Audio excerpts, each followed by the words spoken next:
So this is Golgo 13, and the first thing I'm going to show you here is the controls. They're a little bit awkward at first. I mean, especially here, you can only kick and jump until you get a gun. Of course, as soon as you beat the first guy, you get some bullets and you can use your gun. Now you can crouch, but you can't shoot while you crouch, and you can't shoot while you jump. It's a little bit awkward, but you'll get used to it. It's not horrible once you get used to it. Let's just say that. The second thing you're going to notice about this game is there's a lot of storyline. There's a lot of storyline in a game, really, on the NES that came out in 1988. And as you know, most action games on the NES in 1988, they didn't really have a big storyline or much of a storyline at all. This one tries to play out like a movie. Now, from what I gather, Golgo 13 is actually based on a manga, and it's probably been turned into an anime, so it's a Japanese series. Now, the third thing you're going to notice in this game is that there's a lot of different types of gameplay. There's a lot of things that it mixes it up quite a bit, and here you can see you get into these random first-person shooter stages, and these are a great opportunity to gain your life back, because when you shoot a guy on the street, you only get like 10 or maybe 20 hit points for killing him.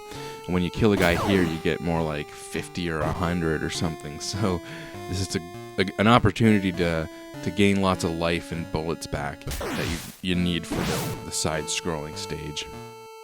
Now, this is a game that I had played back in the day when it came out, and I vaguely remembered it. Of course, back then, one thing I didn't realize is how much like James Bond this Golgo 13 thing is. The first James Bond movie I ever saw was GoldenEye, and that was in the mid-90s. So obviously since then, I've seen all the older James Bond movies, and it's safe to say there's a lot of similarities here. You can almost argue that your character even looks like Sean Connery. And once again, with the storyline, you're like a secret agent, you're fighting the KGB. It's very much like James Bond, and the game plays out like a movie.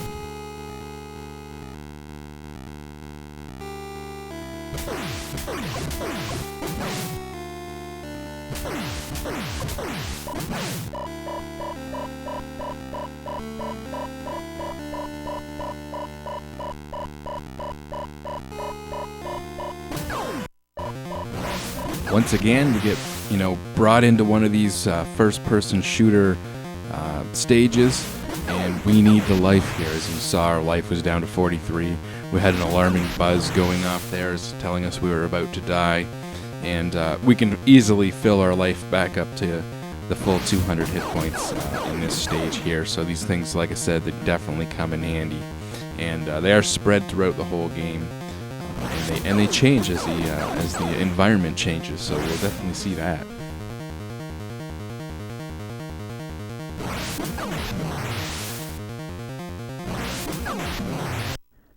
So now we've got our health back up, and we're definitely going to need it, as you will in the side-scrolling stages. So you definitely need to get your health up in those first-person stages. And here's a good example of different enemies. Sometimes it's hard to tell who is your enemy and who isn't your enemy. Usually there's small details on the characters, you can tell, but sometimes the characters, you'll think it's an enemy and it's just a guy walking down the street. He'll walk right past you, he won't hurt you. Other times they'll start shooting at you right away. Obviously, it's your enemy when as soon as they get on the screen they start shooting at you, but sometimes they don't start shooting at you and they're walking right up to you, and of course you're just thinking it's not one of your enemies because you're used to your enemies shooting at you. But when he hits you, he hurts you, and then you realize it's one of your enemies. I think in the later stages, it gets a little harder to tell who's your enemy and who's not. In here, it's actually fairly easy once you know what to look for.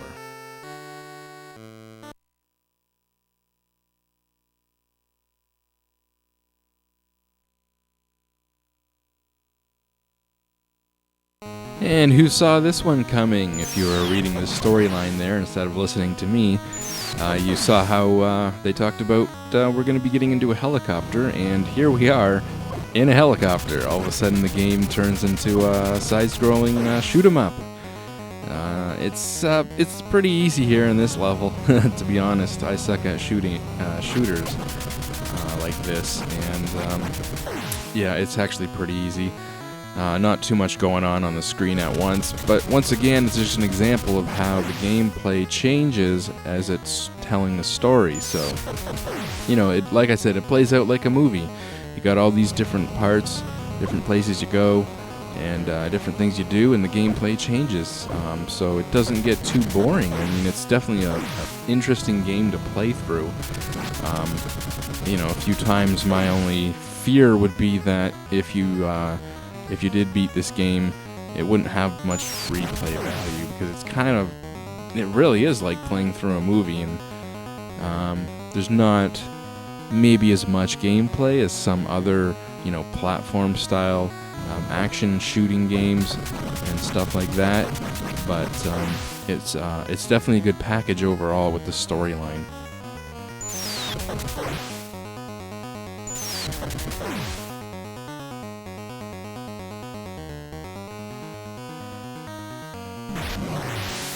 So as I did mention earlier, these first-person shooter stages that you get pulled into randomly, they do happen in other parts of the game as the environment changes. So even though we're in that, you know, helicopter shooting stage, we're still getting drawn into these, you know, first-person shooter style stages, which, like I said, is pretty cool. They use that throughout the game, and even as the environments change or as the different types of gameplay change, you'll still get pulled into these.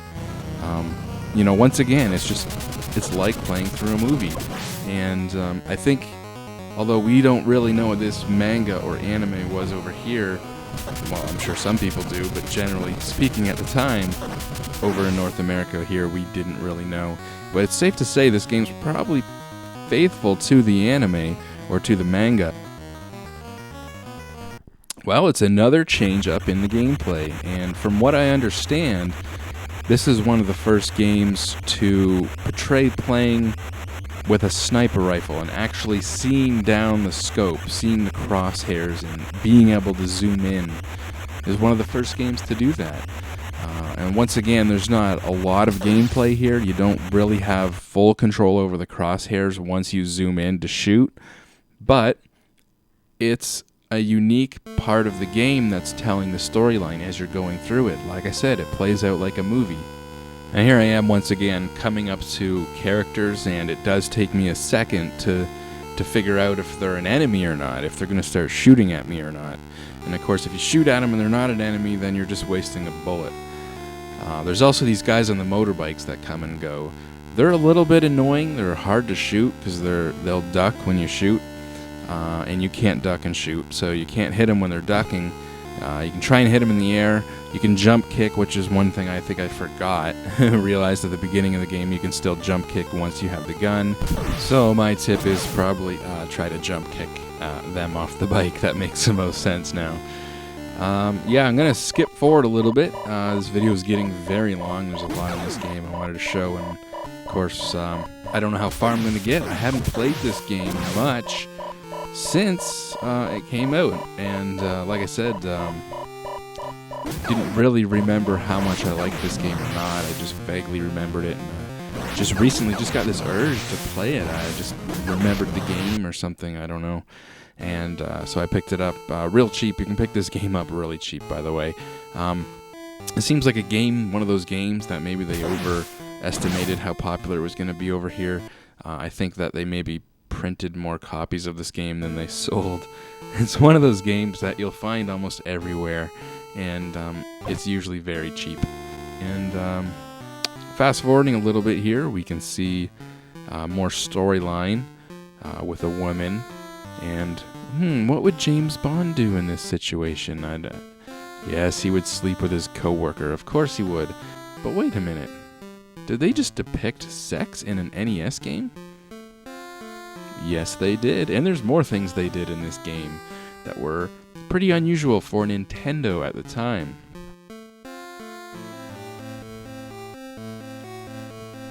And once again, more storyline.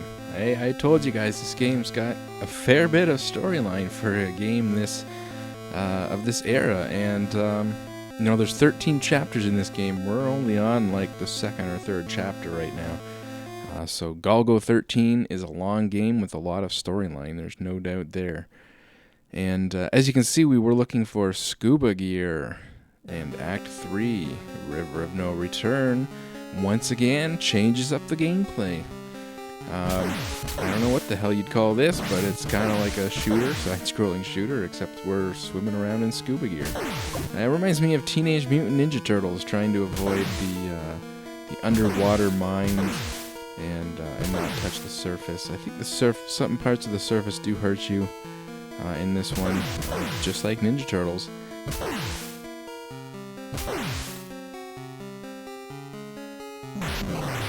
And once again, the first-person shooter sections that you get drawn into have changed according to the scene or the environment. And I think that's a pretty cool effect there when the enemies in the scuba gear are swimming away from the camera.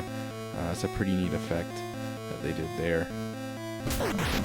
Last guy, we'll see it on right there. Yeah, that's a pretty cool effect as they swim away from the camera using a pretty large sprite. And some pretty neat animation there.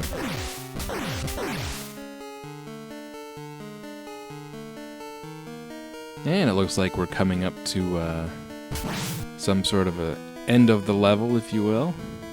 A little part where we can swim up here. And look at this! Suddenly we're in like a 3D maze with first-person shooting. It's like a 3D first-person shooter, as much as you can have a 3D first-person shooter on the NES, I suppose. Definitely there's really no animation going on here. It's really jerky. I mean, you pretty much just press forward to lock forward to the next block, if you will, and same with the way you turn. It's really disorientating at first. It definitely takes some getting used to, but once you get the hang of it, you can actually get a pretty good idea of how you're moving around in this maze, so it's pretty unique. There's a lot of unique things in this game in the way it pulls off the graphics and the different types of gameplay and the cutscenes that I think is pretty advanced for its time, for an NES game in 1988. And another thing I was talking about earlier in the sex scene and mentioning that there's more things in this game that were pretty unique for Nintendo at the time, and that's when you shoot the bad guys in this stage. If I can find more to shoot, I'll show you. But when you shoot them, there's actually a little bit of blood that comes out, and you got to remember, Nintendo was very conservative on that kind of stuff at the time. This is one of the few NES games to show blood when you shoot someone, and it has more to do with the fact this was a Japanese game that sort of snuck under the radar, I think. From what I've heard, the Japanese game, there may be even a little bit more violence in it, so there was some things toned down.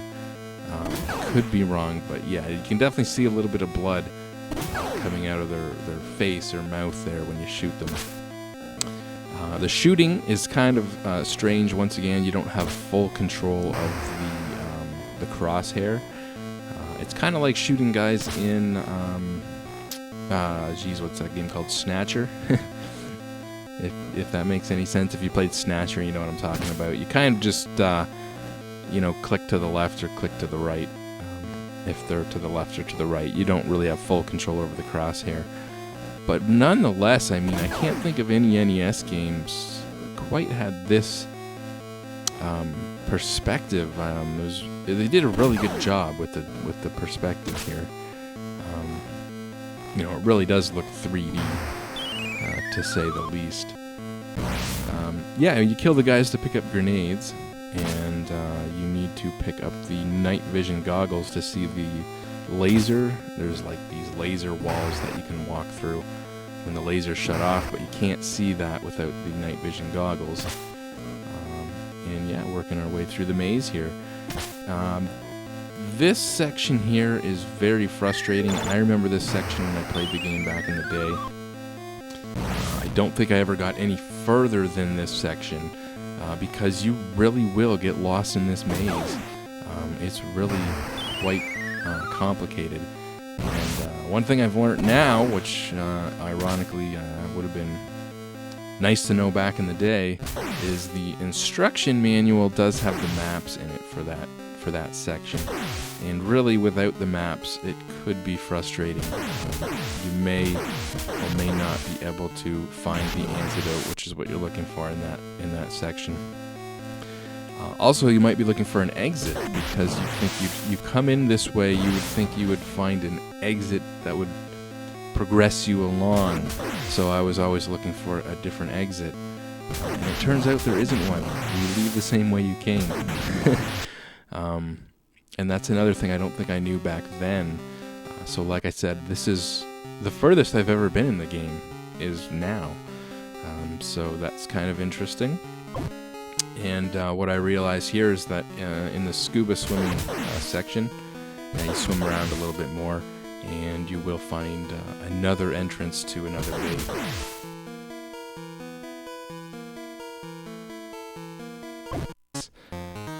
Here it goes into another side-scrolling section with new enemies. I think a little more action-packed. You can actually jump up onto upper platforms, so a little bit more gameplay than the side-scrolling sections on the streets. And like I said, this is the furthest I've been, and so far it's all been unique. Different types of gameplay, different levels that play out the storyline. And like I said, it's a great storyline. Like I said, if you're a fan of this series, which now it's possible because anime is a lot more popular now, then you might definitely want to check this game out. If you're a fan of James Bond, you might want to check this game out. But overall, I think it's a really good game. I didn't even talk about the music, but I think the music's really good. A lot of different styles of graphics that had to fit into this cartridge, a lot of the different styles of gameplay and the 3D sections, and they fit a lot into the cartridge in terms of the different kind of graphics they tried to pull off in the cutscenes and everything. I think it's all really good for the time. And that's about that, so see you guys later.